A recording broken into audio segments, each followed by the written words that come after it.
If you want to change the world, start off by making your bed.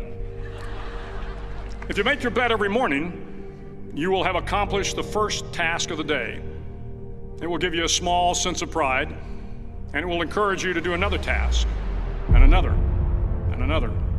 And by the end of the day, that one task completed will have turned into many tasks completed. Making your bed will also reinforce the fact that the little things in life matter. If you can't do the little things right, you'll never be able to do the big things right. And if by chance you have a miserable day, you will come home to a bed that is made, that you made. And a made bed gives you encouragement that tomorrow will be better. To pass SEAL training, there are a series of long swims that must be completed. One is the night swim. Before the swim, the instructors joyfully brief the students on all the species of sharks that inhabit the waters off San Clemente. They assure you, however, that no student has ever been eaten by a shark, at least not that they can remember.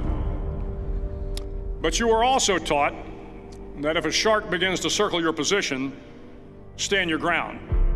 Do not swim away. Do not act afraid. And if the shark, hungry for a midnight snack, darts towards you, then summons up all your strength and punch him in the snout, and he will turn and swim away. There are a lot of sharks in the world. If you hope to complete the swim, you will have to deal with them. So if you want to change the world, don't back down from the sharks. Over a few weeks of difficult training, my SEAL class, which started with 150 men, was down to just 42. There were now 6 boat crews of 7 men each. I was in the boat with the tall guys, but the best boat crew we had was made up of the little guys, the Munchkin crew, we called them. No one was over 5'5". The Munchkin boat crew had 1 American Indian, 1 African American, 1 Polish American, 1 Greek American, 1 Italian American, and 2 tough kids from the Midwest. They out-paddled, outran, and outswam all the other boat crews. The big men in the other boat crews would always make good-natured fun of the tiny little flippers the Munchkins put on their tiny little feet prior to every swim. But somehow these little guys from every corner of the nation and the world always had the last laugh, swimming faster than everyone and reaching the shore long before the rest of us. SEAL training was a great equalizer. Nothing mattered but your will to succeed, not your color, not your ethnic background, not your education, not your social status. If you want to change the world, measure a person by the size of their heart, not by the size of their flippers. The 9th week of training is referred to as Hell Week. It is 6 days of no sleep, constant physical and mental harassment, and 1 special day at the Mud Flats. The Mud Flats are an area between San Diego and Tijuana where the water runs off and creates the Tijuana Sloughs, a swampy patch of terrain where the mud will engulf you. It is on Wednesday of Hell Week that you paddle down to the Mud Flats and spend the next 15 hours trying to survive the freezing cold, the howling wind, and the incessant pressure to quit from the instructors. As the sun began to set that Wednesday evening, my training class, having committed some egregious infraction of the rules, was ordered into the mud. The mud consumed each man till there was nothing visible but our heads.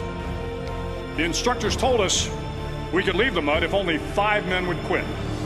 Only 5 men, just 5 men, and we could get out of the oppressive cold. Looking around the mud flat, it was apparent that some students were about to give up. It was still over 8 hours till the sun came up. 8 more hours of bone-chilling cold. The chattering teeth and the shivering moans of the trainees were so loud, it was hard to hear anything. And then one voice began to echo through the night. One voice raised in song.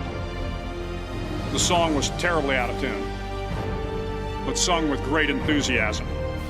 One voice became 2, and 2 became 3, and before long, everyone in the class was singing. The instructors threatened us with more time in the mud if we kept up the singing, but the singing persisted, and somehow the mud seemed a little warmer, and the wind a little tamer, and the dawn not so far away. If I have learned anything in my time traveling the world, it is the power of hope. The power of one person, a Washington, a Lincoln, King, Mandela, and even a young girl from Pakistan, Malala. One person can change the world by giving people hope. So if you want to change the world, start each day with a task completed.